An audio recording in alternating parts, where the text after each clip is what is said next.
एक छोटे से शहर में राज नाम का एक लड़का रहता था। उसका एक सपना था कि वो अपनी खुद की कंपनी बनाए। वो काफी एक्साइटेड था अपनी खुद की कंपनी शुरू करने के लिए। उसके पास आइडियाज भी थे और एक छोटी सी टीम भी थी जो उसका सपोर्ट कर रही थी।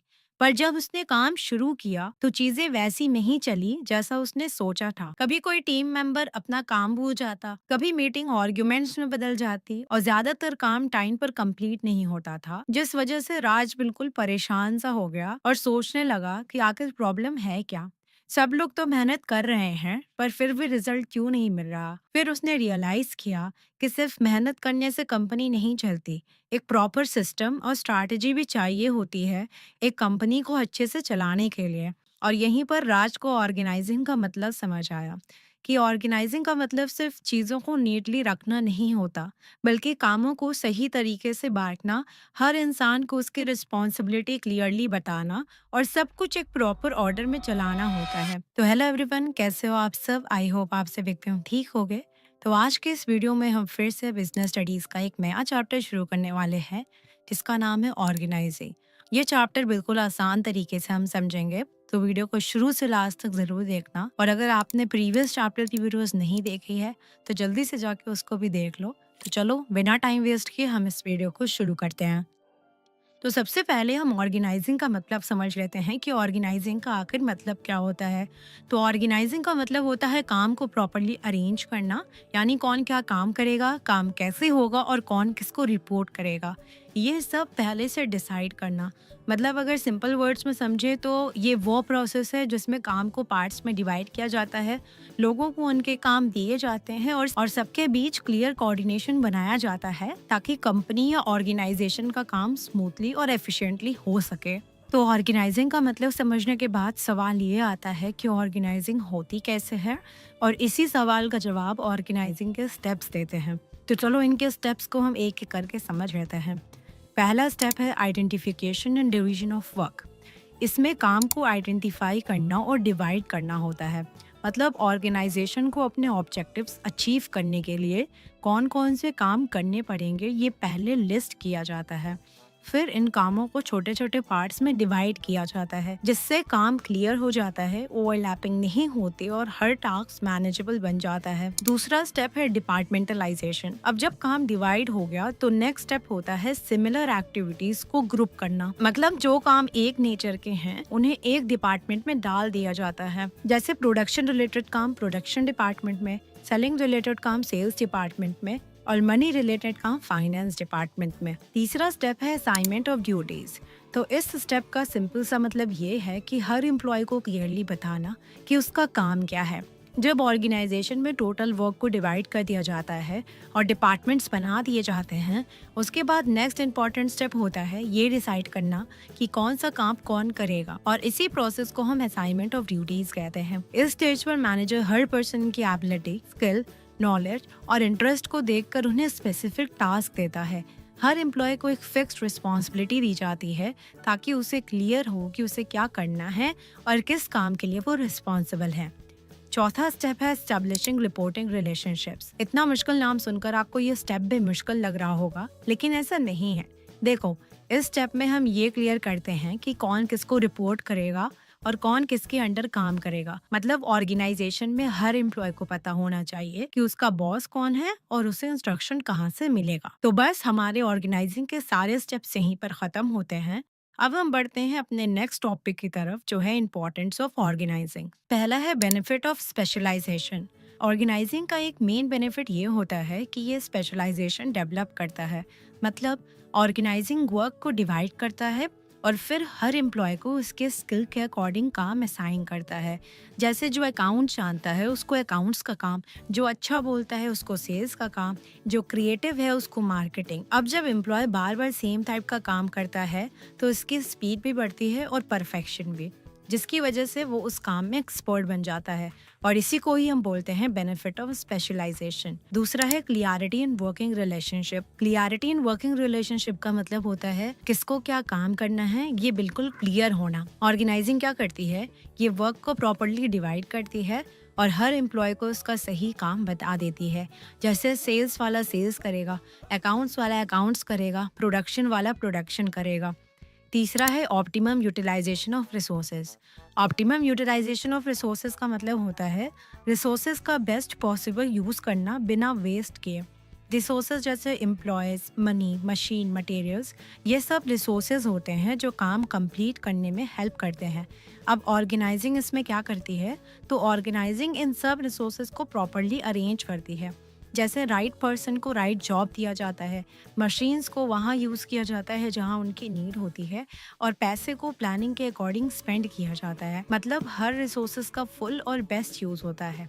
इसी को हम बोलते हैं ऑप्टिमम यूटिलाइजेशन ऑफ रिसोर्सेज। चौथा है इफेक्टिव एडमिनिस्ट्रेशन। यहाँ पे एडमिनिस्ट्रेशन का मतलब होता है कंपनी के सारे काम को प्रॉपरली मैनेज करना, जैसे प्लानिंग को इम्प्लीमेंट करना, लोगों को गाइड करना और काम चेक करना। अब सवाल ये है कि ऑर्गेनाइजिंग इसमें हेल्प कैसे करता है। तो देखो, जब ऑर्गेनाइजिंग प्रॉपरली होती है, मतलब काम क्लियरली डिवाइड हो जाता है, हर एम्प्लॉय को पता होता है कि उसका रोल क्या है, कौन किसको रिपोर्ट करेगा, ये क्लियर होता है, तो एडमिनिस्ट्रेशन ऑटोमेटिकली ईजी हो जाता है। मैनेजर को बार बार ये नहीं सोचना पड़ता कि ये काम कौन करेगा, इस प्रॉब्लम को कौन हैंडल करेगा, रिपोर्ट किसके पास जाएगी, क्योंकि सब कुछ पहले से ऑर्गेनाइज होता है, और इसी को हम कहते हैं इफेक्टिव एडमिनिस्ट्रेशन। पांचवा है adaptation to changes. Adaptation to changes का मतलब होता है जब इन्वॉल्वमेंट में चेंज आए तो ऑर्गेनाइजेशन भी उसके अकॉर्डिंग खुद को एडजस्ट कर ले, क्योंकि बिजनेस इन्वॉल्वमेंट स्टेबल नहीं होता। यहाँ हर टाइम कुछ ना कुछ चेंज होता रहता है। जैसे न्यू टेक्नोलॉजी आ जाती है, कस्टमर टेस्ट चेंज हो जाता है, कंपटीशन बढ़ जाता है और गवर्नमेंट रूल्स चेंज हो जाते हैं। अब अगर ऑर्गेनाइजेशन सेम पुराने तरीके से काम करती रहे तो वो धीरे धीरे मार्केट से बाहर हो जाएगी। इसलिए चेंज के साथ एडजस्ट करना बहुत ज़रूरी होता है। छठा है development of personal. Development of personal का मतलब होता है ऑर्गेनाइजेशन के एम्प्लॉयज़ का ग्रोथ और डेवलपमेंट, यानी उनके स्किल इम्प्रूव हो, नॉलेज बढ़े और वो अपने काम में एक्सपर्ट बनते जाएं। अब सवाल आता है कि ऑर्गेनाइजिंग इसमें क्या हेल्प करती है। तो देखो, जब ऑर्गेनाइजेशन प्रॉपरली ऑर्गेनाइज होती है तो हर एम्प्लॉय को एक स्पेसिफिक जॉब दी जाती है। इससे क्या होता है, वो एम्प्लॉय उसी काम को बार बार करता है, जिससे उसका एक्सपीरियंस बिल्ड होता है और धीरे धीरे वो उस फील्ड में एक्सपर्ट बन जाता है। मतलब ऑर्गेनाइजिंग स्पेशलाइजेशन डेवलप करता है। तो यहाँ पर हमारे ऑर्गेनाइजिंग के इम्पोर्टेंस यहीं पर ख़त्म होते हैं। अब हम बढ़ते हैं अपने नेक्स्ट टॉपिक की तरफ, जिसका नाम है ऑर्गेनाइजेशनल स्ट्रक्चर। तो सबसे पहले हमें ये जानना ज़रूरी है कि आखिरकार ऑर्गेनाइजेशनल स्ट्रक्चर का मतलब क्या होता है। तो इसका सिंपल सा मतलब होता है कंपनी का नक्शा, जिसमें क्लियरली लिखा होता है कि कौन बॉस है, कौन वर्कर है और कौन किसको सुनेगा। अब इस ऑर्गेनाइजेशनल स्ट्रक्चर के दो टाइप्स होते हैं, पहला फंक्शनल स्ट्रक्चर और दूसरा डिविजनल स्ट्रक्चर। तो चलो इसको भी हम एक एक करके समझ लेते हैं। सबसे पहले हम समझेंगे कि फंक्शनल स्ट्रक्चर का मतलब क्या होता है। फंक्शनल स्ट्रक्चर का सिंपल सा मतलब होता है कंपनी को काम के टाइप्स के अकॉर्डिंग डिपार्टमेंट्स में डिवाइड कर देना, ताकि हर ग्रुप एक ही टाइप का काम करे और उसमें वो एक्सपर्ट बने। अब तुम इस डायग्राम से समझो, सबसे ऊपर बोर्ड ऑफ डायरेक्टर्स हैं जो ओवरऑल डिसीजंस लेते हैं। उनके नीचे मैनेजिंग डायरेक्टर हैं जो पूरी कंपनी को कंट्रोल करते हैं। उसके बाद कंपनी को अलग अलग फंक्शंस में बांट दिया गया है, जिसमें पहला है प्रोडक्शन, दूसरा मार्केटिंग, तीसरा फाइनेंस और चौथा है परचेज। प्रोडक्शन डिपार्टमेंट प्रोडक्शन से रिलेटेड काम करता है, जैसे गुड्स बनाना, उनकी क्वालिटी चेक करना और मशीन्स मेंटेन करना। मार्केटिंग डिपार्टमेंट मार्केटिंग से रिलेटेड काम करते हैं, जैसे एडवर्टाइजिंग, सेल्स, कस्टमर सर्विस और रिसर्च। फाइनेंस डिपार्टमेंट पैसों से रिलेटेड काम करते हैं। परचेज डिपार्टमेंट परचेज से रिलेटेड काम करते हैं, जैसे रॉ मटेरियल परचेज करना, मशीनरी परचेज करना और रिकॉर्ड मेंटेन करना। अब इस स्ट्रक्चर में सब लोग अपने डिपार्टमेंट हेड को रिपोर्ट करते हैं और हर डिपार्टमेंट अपने स्पेशल काम पर फोकस करता है, और इसी को हम फंक्शनल स्ट्रक्चर कहते हैं, जहां ऑर्गेनाइजेशन का डिवीजन काम के नेचर के बेसिस पर होता है, ना कि प्रोडक्ट या एरिया के बेसिस पर। तो अभी तक हमने फंक्शनल स्ट्रक्चर के डेफिनेशन समझा। अब बारी है इनके मेरिट्स और डीमेरिट्स को समझने की। तो चलो इसको भी हम एक एक करके समझ लेते हैं। सबसे पहले हम शुरुआत करेंगे इनके मेरिट्स से, जिसमें सबसे पहले आता है ऑक्यूपेशनल स्पेशलाइजेशन। तो फंक्शनल स्ट्रक्चर में क्या होता है कि हर एम्प्लॉय को एक ही टाइप का काम दिया जाता है, जिसकी वजह से उसको धीरे धीरे उस काम का पूरा प्रोसेस याद हो जाता है। उसको बार बार सोचना नहीं पड़ता, जिसकी वजह से उनकी स्पीड बढ़ जाती है, उनसे गलतियां कम होती है और एट द एंड वो उस काम में एक्सपर्ट बन जाते हैं। दूसरा मेरिट है promotes control and coordination with in department. Functional structure में एक डिपार्टमेंट के अंदर सब लोग सिमिलर टाइप का काम करते हैं, जिसकी वजह से बॉस को देखना आसान होता है कि काम सही चल रहा है या नहीं। अगर कोई प्रॉब्लम आती है तो जल्दी पकड़ में आ जाती है और तुरंत सॉल्व हो जाती है, और एम्प्लॉय भी एक दूसरे की हेल्प कर पाते हैं क्योंकि सबको सेम काम समझ आता है। तीसरा मेरिट है minimum duplication of efforts. Functional structure में हर डिपार्टमेंट का काम पहले से क्लियर होता है, इसीलिए एक ही काम दो लोग या दो डिपार्टमेंट दोबारा नहीं करते। जो काम जिसका है वही करता है, जिसकी वजह से सेम चीज बार बार बनाने या चेक करने की जरूरत नहीं पड़ती। चौथा है easy and effective training. Functional structure में नए एम्प्लॉय को पूरी कंपनी का काम नहीं सिखाया जाता, सिर्फ उसका एक स्पेसिफिक काम स्टेप बाय स्टेप समझाया जाता है, जिससे वो घबराता नहीं है, काम जल्दी सीख लेता है और थोड़े टाइम बाद आराम से अपना काम करने लगता है। अब हम इनके डीमेरिट्स को देख लेते हैं, जिसमें पहला है less importance to overall organisational objectives. Functional structure में क्या होता है कि हर डिपार्टमेंट सिर्फ अपना काम परफेक्ट करने में लगे रहते हैं। सब सोचते हैं बस मेरा पार्ट हो जाए, बाकी का बाद में देखेंगे, जिससे कंपनी का जो मेन एम था वो उनके ध्यान से निकल जाता है। मतलब सब अपना अपना काम ठीक कर रहे होते हैं, पर फाइनल रिजल्ट उतना अच्छा नहीं आता। दूसरा है प्रॉब्लम्स ऑफ कोऑर्डिनेशन। जैसे कि तुमको पता है कि फंक्शनल स्ट्रक्चर में डिपार्टमेंट्स अलग अलग होते हैं और ये डिपार्टमेंट्स अपना अपना काम करते रहते हैं, पर प्रॉब्लम ये है कि उनका टाइमिंग और ज़रूरत मैच नहीं होता। कभी एक डिपार्टमेंट रेडी होता है और दूसरा अभी तक रेडी नहीं होता, जिस वजह से काम बीच में रुक जाता है और फिर लोग वेट करते रहते हैं और काम डिले हो जाता है। तीसरा है इनफ्लेक्सिबिलिटी। इसमें क्या होता है कि एम्प्लॉय को एक ही काम करते करते उसको उसकी आदत हो जाती है, जिससे अगर उसको अचानक कोई दूसरा काम दे दिया जाए तो वो कंफ्यूज हो जाता है और स्लो काम करने लगता है। मतलब वो सिर्फ अपने काम में कंफर्टेबल रहता है, बाकी काम में वो एडजस्ट नहीं कर पाता। चौथा है कॉन्फ्लिक्ट्स ऑफ इंटरेस्ट। तो देखो, फंक्शनल स्ट्रक्चर में हर डिपार्टमेंट अलग होता है, जैसे production department, marketing department, finance department. अब प्रॉब्लम तब आती है जब हर डिपार्टमेंट सिर्फ अपना टारगेट अचीव करना चाहता है। फॉर एग्जाम्पल, प्रोडक्शन डिपार्टमेंट चाहता है ज़्यादा से ज़्यादा गुड्स बनाया जाए, लेकिन फाइनेंस डिपार्टमेंट बोलता है कि इतना प्रोडक्शन मत करो, कॉस्ट बढ़ जाएगी। मार्केटिंग डिपार्टमेंट बोलता है कि प्रोडक्ट डिज़ाइन चेंज करो ताकि ज़्यादा बिके। तो यहाँ सब अपना अपना सोच रहे हैं, जिस वजह से डिपार्टमेंट के बीच आर्ग्यूमेंट शुरू हो जाता है, और इसी सिचुएशन को हम बोलते हैं कॉन्फ्लिक्ट्स ऑफ इंटरेस्ट। अब बारी है डिविजनल स्ट्रक्चर को समझने की, तो चलो इसको भी हम समझ लेते हैं। तो डिविजनल स्ट्रक्चर का मतलब होता है कि बड़ी ऑर्गेनाइजेशन को अलग अलग पार्ट्स में तोड़ देना। इसमें हर डिवीजन अपना काम खुद हैंडल करता है और दूसरे डिवीजन पर डिपेंड नहीं करता। हर डिवीजन के पास अपने लोग, अपना काम और अपना बॉस होता है, और इस स्ट्रक्चर में हर डिवीजन अपने रिजल्ट्स के लिए खुद रिस्पॉन्सिबल होता है। जैसा कि तुम ये डायग्राम देखो, इस डायग्राम में सबसे ऊपर बोर्ड्स ऑफ डायरेक्टर्स दिखाया गया है, जो कंपनी के इंपॉर्टेंट डिसीजंस लेते हैं। फिर उनके नीचे मैनेजिंग डायरेक्टर्स होते हैं, जो पूरी कंपनी को हैंडल करते हैं। फिर मैनेजिंग डायरेक्टर्स के नीचे कंपनी को अलग अलग डिविजन्स में बांट दिया गया है, जैसे टेक्सटाइल्स, कॉस्मेटिक्स, मेडिसिन और सोप्स। हर डिवीजन अपनी छोटी कंपनी की तरह काम करता है और हर डिवीजन के पास अपना प्रोडक्शन, परचेज, मार्केटिंग और फाइनेंस होता है। इसका मतलब है कि टेक्सटाइल्स डिवीजन अपना प्रोडक्शन और मार्केटिंग खुद मैनेज करता है, कॉस्मेटिक डिवीजन अपने कामों के लिए खुद रिस्पॉन्सिबल होता है, और मेडिसिन और सोप्स डिवीजन अपना काम खुद संभालता है। और इसी तरह के स्ट्रक्चर को हम डिविजनल स्ट्रक्चर कहते हैं। अब हम बढ़ते हैं इसके मेरिट्स की तरफ, तो चलो इसको भी हम एक एक करके समझ लेते हैं। पहला है प्रोडक्ट स्पेशलाइजेशन। डिविजनल स्ट्रक्चर में एक डिवीजन सिर्फ एक प्रोडक्ट के सारे काम संभालता है, प्लानिंग से लेकर सेलिंग तक। इसलिए उस डिवीजन के लोग उस प्रोडक्ट को बहुत अच्छी तरह समझ जाते हैं, और ये सिंपल सी बात है कि जब आदमी रोज एक ही चीज करे तो वो उसमें एक्सपर्ट बन जाता है। दूसरा है fast decision making. Divisional structure में हर डिवीजन अपने डिसीजंस खुद ले सकता है, हर छोटी बात के लिए ऊपर या दूसरे डिपार्टमेंट्स का वेट नहीं करता। इसलिए जब भी कोई प्रॉब्लम आती है तो तुरंत उस प्रॉब्लम को सॉल्व कर दिया जाता है। तीसरा है अकाउंटेबिलिटी। डिविजनल स्ट्रक्चर में हर डिवीजन का काम और रिजल्ट अलग से दिखाई देता है, इसीलिए ये आसानी से समझ आ जाता है कि कौन सा डिवीजन सही परफॉर्म कर रहा है और कौन सा वीक चल रहा है। अगर कोई भी प्रॉब्लम आती है तो लोग एक दूसरे पर ब्लेम नहीं डालते और सीधा पता चल जाता है कि जिम्मेदार कौन है, जिसकी वजह से सारे लोग अपना काम थोड़ा ज़्यादा सीरियसली करते हैं। चौथा है expansion and growth. Divisional structure company को इजीली एक्सपैंड करने में हेल्प करता है, क्योंकि कंपनी अलग अलग डिविजन्स में डिवाइड होती है, जैसे प्रोडक्ट वाइज, एरिया वाइज या कस्टमर वाइज। अगर कंपनी को नया प्रोडक्ट लॉन्च करना हो या किसी नए सिटी में बिजनेस स्टार्ट करना हो तो वो सिंपली एक नया डिवीजन बना सकती है, पुराने सिस्टम को चेंज करने की ज़रूरत नहीं पड़ती। अब हम इनके डीमेरिट्स को देख लेते हैं, किसमें पहला है more resources required. Divisional structure में हर डिवीजन अलग यूनिट की तरह काम करता है। हर डिवीजन को अपना मैनेजर चाहिए, अपना स्टाफ चाहिए, अपना ऑफिस और फैसिलिटीज़ चाहिए।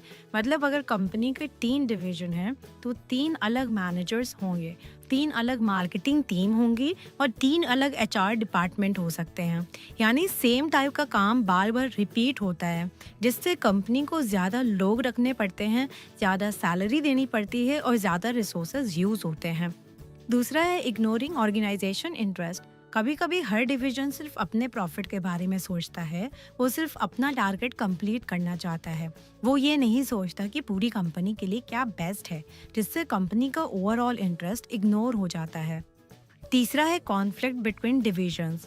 डिविजनल स्ट्रक्चर में हर डिवीजन अलग अलग काम करता है, हर डिवीजन का अपना मैनेजर होता है। कभी कभी प्रॉब्लम तब स्टार्ट होती है जब डिवीजन एक दूसरे से compete करने लगते हैं, जैसे बजट किस डिवीजन को मिलेगा, ज़्यादा प्रॉफिट किसने कमाया, रिसोर्सेज किसको मिलेंगे। इन सब बातों पर आर्ग्यूमेंट हो सकता है। एक डिवीजन दूसरे को ब्लेम भी कर सकता है, जिससे कंपनी के अंदर झगड़ा या कॉन्फ्लिक्ट क्रिएट हो जाता है। अब हम बढ़ते हैं अपने नेक्स्ट टॉपिक की तरफ, जिसका नाम है टाइप्स ऑफ ऑर्गेनाइजेशन। इसके अंदर 2 टाइप्स आते हैं, पहला फॉर्मल ऑर्गेनाइजेशन और दूसरा इनफॉर्मल ऑर्गेनाइजेशन।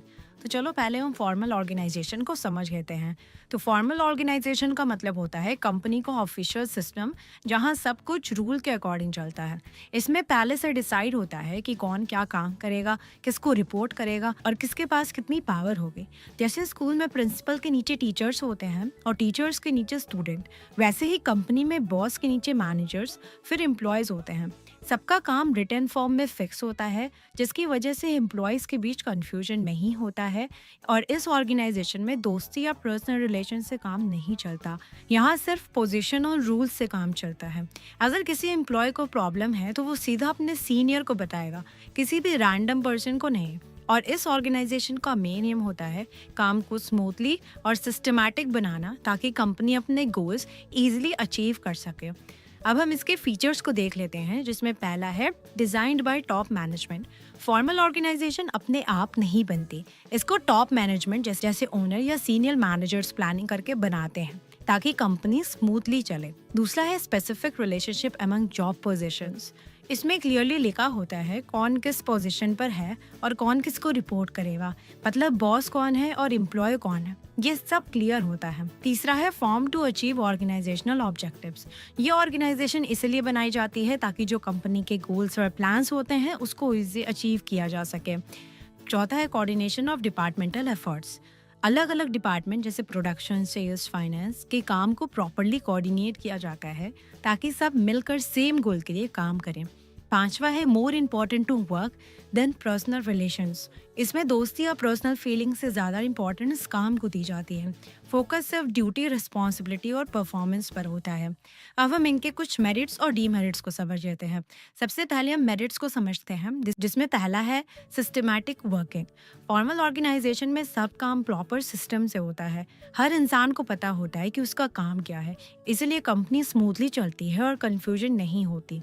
दूसरा है अचीवमेंट ऑफ ऑर्गेनाइजेशनल ऑब्जेक्टिव्स। ये स्ट्रक्चर कंपनी के गोल्स अचीव करने के लिए बनाया जाता है।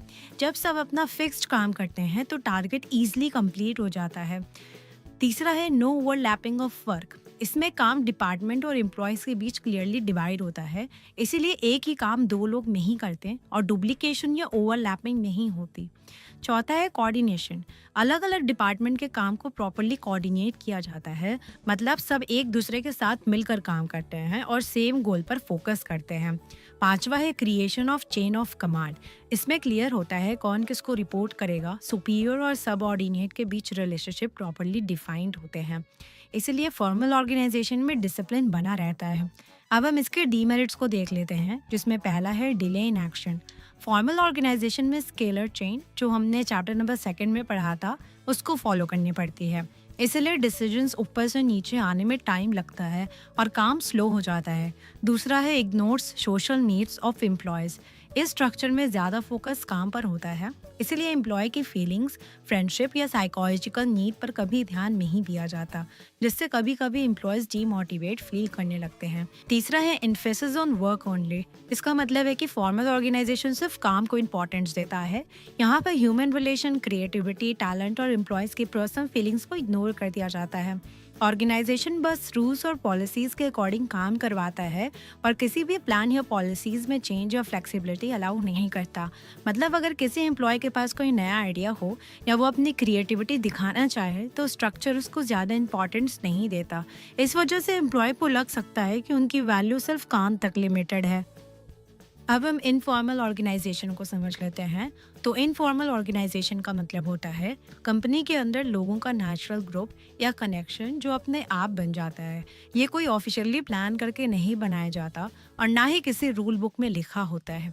जब लोग साथ काम करते हैं, आपस में बात करते हैं, मिलते जुलते हैं और अपनी अंडरस्टैंडिंग बना लेते हैं, तब जो उनका अपना कनेक्शन बनता है वही इनफॉर्मल ऑर्गेनाइजेशन होता है। अब हम इसके फीचर्स को समझ लेते हैं, जिसमें पहला है ऑटोमेटिकली क्रिएटेड। इनफॉर्मल ऑर्गेनाइजेशन अपने आप बन जाती है, जैसा कि अभी हमने डेफिनेशन में समझा। इसको मैनेजर प्लान करके नहीं बनाते। जब लोग साथ काम करते हैं और बॉन्डिंग हो जाती है तब ये नेचुरली फॉर्म हो जाती है। दूसरा है नो ऑफिशियल रूल्स। इसमें कोई रिटन रूल या ऑफिशियल नॉर्म्स नहीं होते। ये कंपनी के रूल बुक से नहीं चलती बल्कि लोगों के बिहेवियर और अंडरस्टैंडिंग से चलती है। तीसरा है no fixed path of communication. इसमें कम्युनिकेशन का कोई फिक्स्ड चैनल नहीं होता, मतलब बात किसी भी डायरेक्शन में जा सकती है। चौथा है based on personal interaction. Informal organisation personal interaction से ही बनती है। जब एम्प्लॉयज़ एक दूसरे से बात करते हैं, दोस्ती करते हैं, तब ये स्ट्रक्चर डेवलप होता है। सिंपल लाइन में अगर समझें तो इनफॉर्मल ऑर्गेनाइजेशन एक नेचुरल और फ्रेंडशिप बेस्ड सिस्टम है जो कंपनी के अंदर ऑटोमेटिकली बन जाता है। अब हम इसके कुछ मेरिट्स और डीमेरिट्स को समझ लेते हैं। सबसे पहले हम मेरिट्स को समझेंगे, जिसमें पहला है fast communication. Informal organisation scalar chain follow नहीं करती, इसलिए इंफॉर्मेशन बहुत जल्दी स्प्रेड हो जाती है। एक एम्प्लॉय से दूसरे तक बात जल्दी पहुंच जाती है। दूसरा है फुलफिल्स सोशल नीड्स। ये एम्प्लॉयज़ की सोशल और साइकोलॉजिकल नीड्स को सेटिस्फाई करती है। लोग अपनी फीलिंग्स शेयर करते हैं, जिससे फ्रेंडली इन्वायरमेंट मिलता है और एम्प्लॉयज़ का मोटिवेशन बढ़ता है। तीसरा है करेक्ट फीडबैक। इनफॉर्मल स्ट्रक्चर के थ्रू टॉप मैनेजर को एम्प्लॉयज़ का रियल फीडबैक मिल जाता है। लोग अपनी सच्ची ओपिनियन फ्रेंड्स के थ्रू शेयर कर देते हैं, जिससे मैनेजर को असली सिचुएशन का पता चल जाता है। अब हम इसके डीमेरिट्स को देख लेते हैं, जिसमें पहला है स्प्रेड रूमर्स। इनफॉर्मल ऑर्गेनाइजेशन में लोग आपस में बिना ऑफिशियली इन्फॉर्मेशन के बातें शेयर करते रहते हैं। कभी कभी अधूरी या गलत इन्फॉर्मेशन भी सर्कुलेट हो जाती है। इससे रूमर्स फैलते हैं, जैसे किसी ने सुन लिया कि कंपनी बंद होने वाली है और बिना कंफर्म किए सबको बता दिया। फिर एम्प्लॉयज टेंशन में आ जाते हैं, मतलब छोटी सी बात भी बड़ा इश्यू बन जाता है। दूसरा है no systematic working. Informal organisation में कोई प्रॉपर रूल या स्ट्रक्चर नहीं होता। कौन किसको रिपोर्ट करेगा, कौन क्या काम करेगा, ये सब क्लियर नहीं होता। सब लोग अपने कंफर्ट के हिसाब से काम करते हैं, जिस वजह से काम थोड़ा मेसी हो जाता है और प्रॉपर प्लानिंग के अकॉर्डिंग नहीं चलता। तीसरा है मे ब्रिंग नेगेटिव रिजल्ट्स। कभी कभी इनफॉर्मल ग्रुप कंपनी के डिसीजंस के अगेंस्ट हो जाता है। अगर ग्रुप किसी चेंज को पसंद नहीं करता तो वो उसका अपोज कर सकता है। इससे प्रोडक्टिविटी कम हो सकती है और कंपनी को लॉस भी हो सकता है। मतलब ग्रुप की यूनिटी कभी कभी कंपनी के लिए प्रॉब्लम भी बन सकती है। अब हम बढ़ते हैं अपने नेक्स्ट टॉपिक की तरफ, जिसका नाम है डेलीगेशन ऑफ अथॉरिटी। तो सबसे पहले हम इसका मतलब समझेंगे। तो इसका सिंपल सा मतलब ये होता है कि जब एक सुपीरियर अपने काम का कुछ हिस्सा अपने सबऑर्डिनेट को दे देता है और उस काम को प्रॉपरली कंप्लीट करने के लिए ज़रूरी पावर भी देता है, तो उसी को हम डेलीगेशन ऑफ अथॉरिटी बोलते हैं। देखो, ऑर्गेनाइजेशन में सुपीरियर के पास बहुत सारे काम होते हैं, इसलिए वो हर छोटी चीज़ खुद नहीं कर सकता और इस वजह से वो अपने सबऑर्डिनेट को स्पेसिफिक काम देता है और उस काम से रिलेटेड डिसीजन लेने की पावर भी देता है, ताकि काम टाइम पर कंप्लीट हो सके। अब इसके 3 एलिमेंट्स होते हैं, इनको ध्यान से समझना। पहला है अथॉरिटी। अथॉरिटी का मतलब होता है पावर या राइट टू टेक डिसीजंस। अगर मैनेजर किसी एम्प्लॉय को काम देता है तो उसको डिसीजन लेने का राइट भी देना पड़ेगा। सिर्फ काम दे दिया और पावर नहीं दी तो वो काम प्रॉपरली नहीं कर पाएगा। इसको हमने चैप्टर नंबर 2 में भी समझा था। दूसरा है रिस्पॉन्सिबिलिटी। रिस्पॉन्सिबिलिटी का मतलब होता है काम करने की जिम्मेदारी।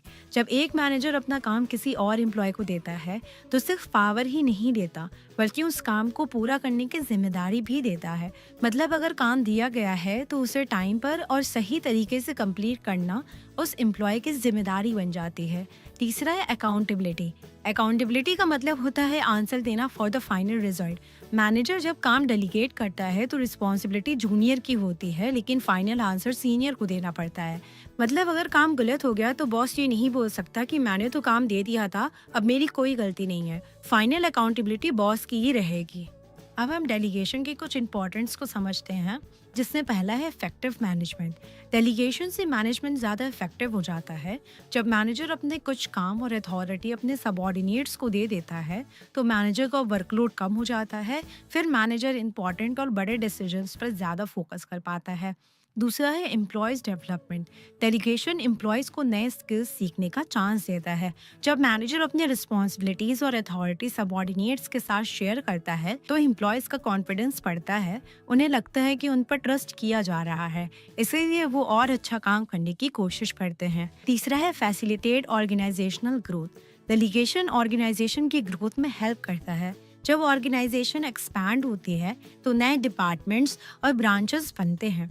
अगर एम्प्लॉयज़ पहले से ट्रेंड और एक्सपीरियंस्ड होते हैं तो वो इजीली न्यू रिस्पॉन्सिबिलिटीज़ और लीडरशिप रोल संभाल सकते हैं, जिससे ऑर्गेनाइजेशन को ग्रो करने में हेल्प मिलती है। अब हम बढ़ते हैं इस चैप्टर के लास्ट टॉपिक की तरफ, जिसका नाम है सेंट्रलाइजेशन और डिसेंट्रलाइजेशन। तो सबसे पहले हम सेंट्रलाइजेशन का मतलब समझ लेते हैं। तो सेंट्रलाइजेशन का मतलब होता है जब ऑर्गेनाइजेशन में सारे इंपॉर्टेंट डिसीजंस लेने की पावर सिर्फ टॉप लेवल मैनेजमेंट के पास हो और जो लोअर लेवल एम्प्लॉयज़ हैं वो सिर्फ उनके दिए गए इंस्ट्रक्शंस को फॉलो करें। तो इस सिचुएशन को हम सेंट्रलाइजेशन कहते हैं।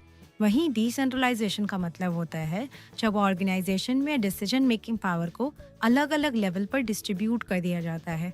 यानी टॉप मैनेजमेंट अपनी अथॉरिटी का कुछ पार्ट मिडिल लेवल और लोअर लेवल मैनेजर्स को दे देता है। तो इस सिचुएशन को हम डिसेंट्रलाइजेशन कहते हैं। अब हम डिसेंट्रलाइजेशन के इंपॉर्टेंस को समझ लेते हैं, जिसमें पहला है डेवलप्स इनिशिएटिव अमंग सबऑर्डिनेट्स। सबसे पहला बेनिफिट ये होता है कि एम्प्लॉयज के अंदर इनिशिएटिव डेवलप होता है। जब सबऑर्डिनेट्स को अथॉरिटी मिलती है और उन्हें खुद डिसीजंस लेने की फ्रीडम मिलती है तो उनका कॉन्फिडेंस ऑटोमेटिकली बढ़ जाता है। उन्हें लगता है कि उनकी भी इम्पोर्टेंस है और उनके आइडियाज मैटर करते हैं। दूसरा है quick and better decisions. Decentralisation का दूसरा इंपॉर्टेंट बेनिफिट है क्विक और बेटर डिसीजंस। अगर सारे डिसीजन सिर्फ टॉप मैनेजर ही लेंगे तो टाइम ज़्यादा लगेगा और काम स्लो हो जाएगा। लेकिन जब डिसीजन मेकिंग पावर अलग अलग लेवल पर डिवाइड हो जाती है तो प्रॉब्लम्स का सल्यूशन जल्दी मिल जाता है। साथ ही डिफरेंट लोग अपने एक्सपीरियंस और नॉलेज के बेसिस पर डिसीजंस लेते हैं, इसलिए डिसीजन ज़्यादा प्रैक्टिकल और बेटर होते हैं। तीसरा है relieves the top executives from excess workload. तीसरा बेनिफिट ये है कि टॉप एग्जीक्यूटिव्स का वर्कलोड कम हो जाता है। जब ऑर्गेनाइजेशन में डिसेंट्रलाइजेशन होती है तो डेली रूटीन डिसीजंस और छोटे मोटे काम सबऑर्डिनेट्स हैंडल कर लेते हैं, जिससे टॉप मैनेजर को हर छोटी बात में इन्वॉल्व नहीं होना पड़ता। चौथा है बेटर कंट्रोल। डिसेंट्रलाइजेशन की वजह से ऑर्गेनाइजेशन के डिफरेंट लेवल पर परफॉर्मेंस को इजीली मॉनिटर किया जा सकता है। हर लेवल पर जो भी मैनेजर या एम्प्लॉय रिस्पॉन्सिबल होता है उसकी परफॉर्मेंस को क्लियरली इवैल्यूएट किया जा सकता है, जिससे पता चल जाता है कि कौन अच्छा परफॉर्म कर रहा है और कहाँ इम्प्रूवमेंट की ज़रूरत है। तो बस यहीं पे हमारा ये चैप्टर भी एंड होता है। कमेंट सेक्शन में ज़रूर बताना कि आपको ये वीडियो कैसी लगी और आगे भी आपके लिए और एनिमेटेड वीडियोस आने वाली है। तो सब्सक्राइब करना मत भूलना और अपने दोस्तों के साथ भी इस वीडियो को शेयर कर देना। तो चलो मिलते हैं अब हम नेक्स्ट वीडियो में नेक्स्ट चैप्टर के साथ। तब तक के लिए अपना ख्याल रखना। बाय।